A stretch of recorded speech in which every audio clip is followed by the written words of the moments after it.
Boruto 2 Blue Vortex Chapter 26 shows Sarada and Sumire being confronted by Daemon and Eida about not being affected by Eida's charm ability. Now, what's important about this whole moment is Kashin Koji needs both Eida and Sarada. So it's not like Sarada and Sumire are gonna die here. The story needs to progress on with them still in it. But how exactly are things gonna play out? You know, and I've thought about it, and I think that maybe Kashin Koji could potentially get involved. It depends on like how much he does or doesn't know.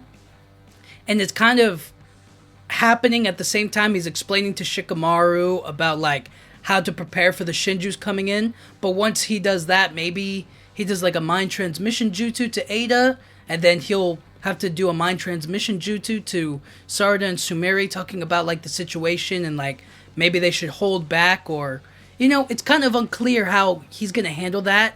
If he gets involved at all, it could just work itself out.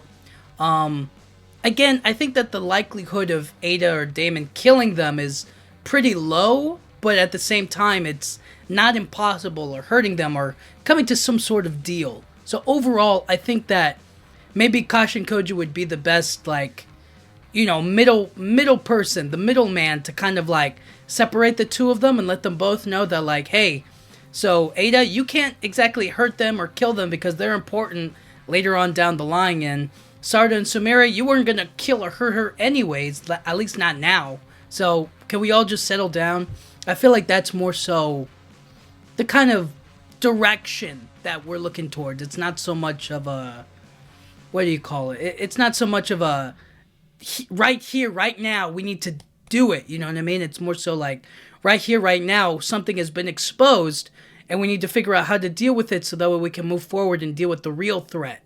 So, it's going to be interesting to watch how they come to terms with it, or how everything kind of gets resolved. And I feel like Kashin Koji is probably the best person to inform Sarada and Sumire how best to basically proceed forward from getting caught. Because, you know, I think that talking to them or getting them on like Eida's good side is a lot better than, it's a lot better than him having to calm down Eida, I guess. I don't know, it's a bit weird, but if he does try to contact them, then Eida will get suspicious of Kashin Koji, and I don't know, it's kind of a weird situation. Either he helps the girls or he helps Eida, or it's something like that, you know what I mean? And it's going to be really interesting to see what he does or how he feels about that situation. Especially because he needs Eida for his Senrigan and maybe her omnipotence ability or charm ability, who knows?